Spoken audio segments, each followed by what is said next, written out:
So in this video from my TikTok, I said that I was epileptic. And there was a lot of people that wanted a story time on it. So here you go. So back in February of 2017, we were celebrating my grandma's 70th birthday. And she was going to have a party on February 17th. So in the morning, me and my brother go get haircuts. And then my sister-in-law has a nail appointment. So straight from the haircut, we go to the nail place. I'm trying to go home and shower because I got all this hair on me. And we were driving her grandma's car. So when we pull up to the nail salon, she tells me just here, drop us off and go home and shower. And then by the time you're done showering, my appointment will be done. So I'm thinking, okay, that's smart. That's good timing right there. And you guys ever feel this when somebody tells you something and you listen to it, but it's like you get like a weird feeling and you don't know why? That's what I got when she told me this, because she was driving. So before I switch seats, she tells me, be careful because the back part of the seat is broken. So don't lean on it too hard. And just hearing that, I got a weird feeling. I don't know why. So I get in the car, I go home or whatever. The nail salon is literally up the street from my house. So I go home, get done showering and everything, get dressed. And right before I'm about to leave, I look at my car keys and her grandma car keys, and I was just about to take my car. But for some weird reason, I just ended up taking her grandma's car. And thank God I did, because here's what the car looked like. Now, my only memory from getting inside the car for the second time is I started to drive down the street a little bit, and I tried to look in the rearview mirror. My sister-in-law is about 5'2", and at the time, I was around 5'11", 6 foot. So there's a big difference right there. So when I look in the rearview mirror, the mirror is pointed at the seat because she's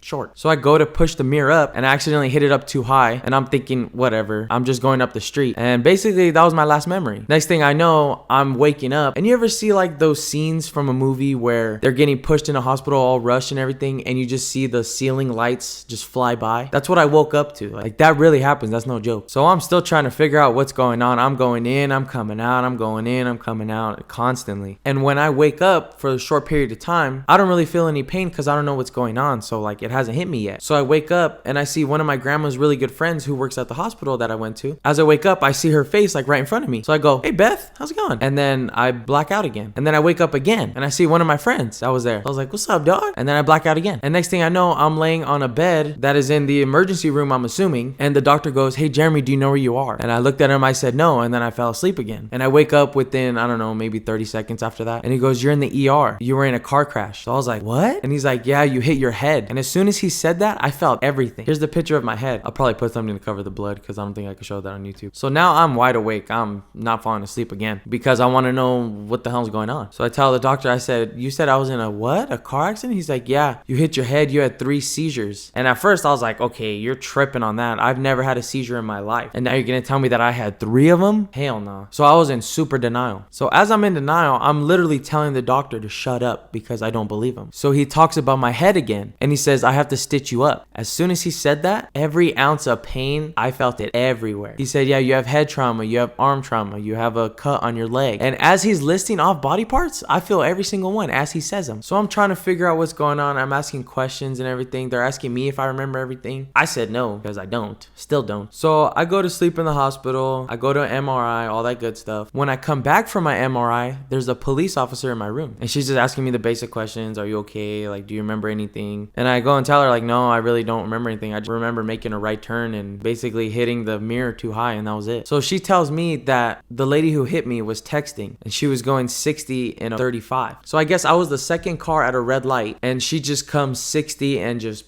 rear ends me, and I go into the car in front of me. So I basically got sandwiched. From what witnesses say, there was an off-duty doctor who jumped through the back of the car and like held me down while I was seizing. Now, when the paramedics and the police officers got there, the officer told me that the lady who hit me asked them if they could make me stop shaking so she could say my bad. Can you believe that? My bad. Now, the thing that gets me really mad, my license was suspended for 6 months and they didn't even take away hers. And I had to end up going to a neurologist and all that. And she tells me, oh, you'll probably be seizure prone for about a year. So fast forward, that year comes up. I go back to her and she says it still looks the same. So I said, okay, what is it, like another year? And she tells me that it's permanent now. So to that lady out there, I hope you don't text and drive still.